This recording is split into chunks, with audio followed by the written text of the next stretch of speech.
Hi అందరికీ నమస్కారం. రైతు సోదరులందరికీ నా పేరు శ్రీనివాస్.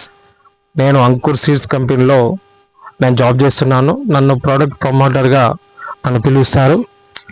మన అంకుర్లో పత్తి రకాలు వేసిన రైతు అయితే ఏ రకం వేసిండు, ఏ విధంగా లాభదాయకం వచ్చింది, ఎంత దిగుబడి వచ్చింది, దాని విశిష్ట లక్షణం ఏంటి, ఒకసారి అన్నగారిని తెలుసుకుందాము.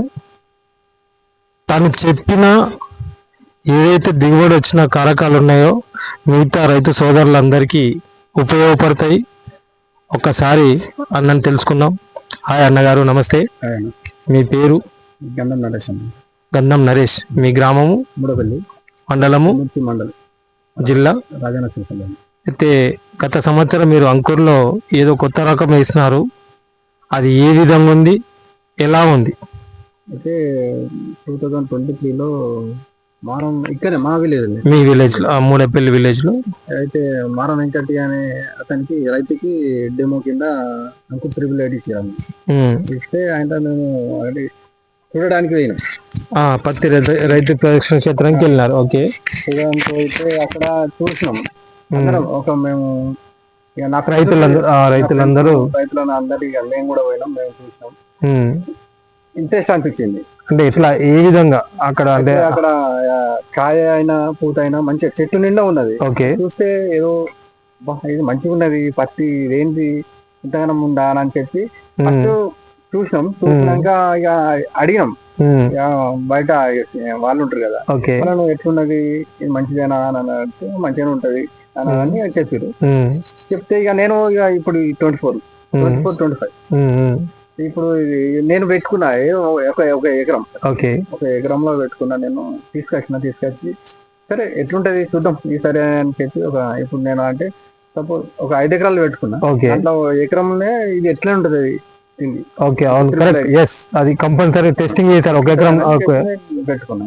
అంటే ఇక అది మంచిగా వచ్చింది. అంటే దాని జర్మినేషన్ ఎలా ఉన్నది? అంటే జర్మినేషన్ అంటే ఈ ఎకరంలో వేసిన ఎక్కడైనా పోగుడ్డలు బాగా వేయినాయా, లేకుంటే పూర్తిగా జర్మినేషన్ వచ్చిందా? దానిలో మళ్ళీ పోగుడ్డలు పోయిత్తులు అంటారు కదా, ఆ జర్మినేషన్, దాని జర్మినేషన్ అంటారు, ఏ విధంగా వచ్చింది జర్మినేషన్?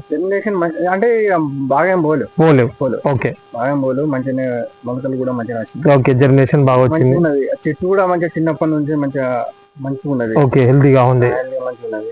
ఎక్కువ స్ప్రే కూడా ఎక్కువ చేయలే. అంటే ఒక పురుగుల ఓకే చేయలే. తర్వాత అది ఇంప్రూవ్ అవుతుంది కదా, చెట్టు ఇంప్రూవ్ అయిన కొద్దీ ఒకసారి ఏంటిది మన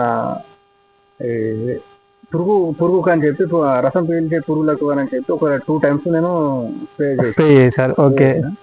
ఇక అంతే తప్ప నేను ఇంకా వేరే ఇక చేయలేదు.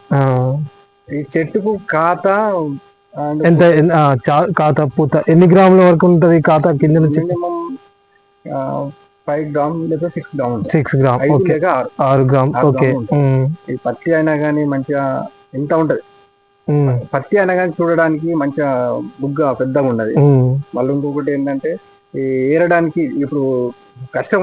ఇప్పుడు వేరే వేరే సీడ్స్ కొంచెం తీయడానికి, ఇట్లా బుగ్గ తీయడానికి ఇబ్బంది అవుతుంది.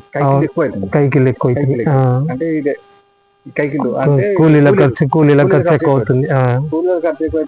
ఇది ఈ సీడు అంకుర్ 888 సీడ్ అది ఇప్పుడు నేను మిగతా 4 ఎకరాలలో పెట్టిన అది కొద్దిగా ఇబ్బంది అయింది. అనేది అంకుర్ 888 పెట్టిన దానిలో బుగ్గైనా తీయడానికి తేలికగా వచ్చింది మంచిగా.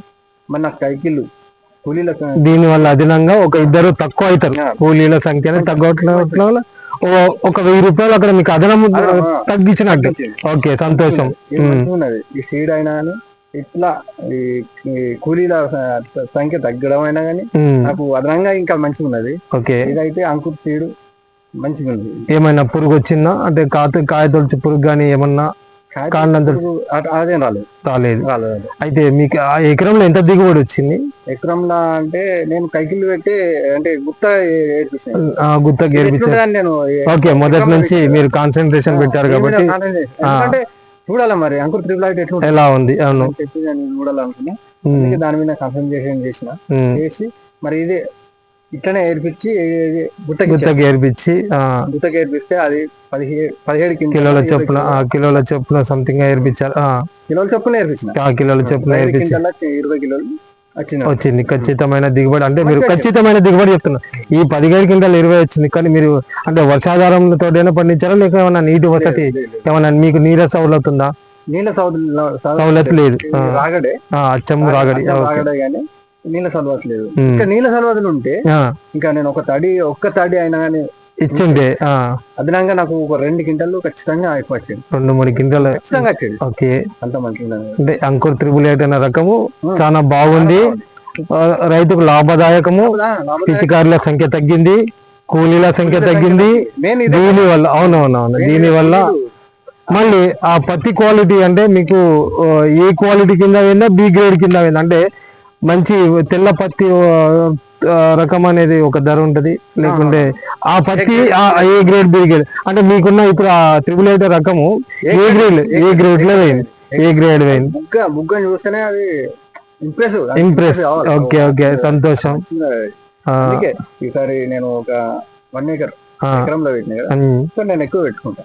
ఓకే, సంతోషం. ఈ అంకుర్ 888 వారికి నా సందర్భంగా చెప్తున్నాను, ఇంకా ఎక్కువ సేల్ పత్తి విత్తనాలైనా అది ఎక్కువ వస్తే ఇంకా మాకు సంతోషం. ఎప్పుడు కూడా అనండి, అంకుర్ అనే విశ్వాసం రైతుల మీద ఎప్పుడు ఉంటుంది.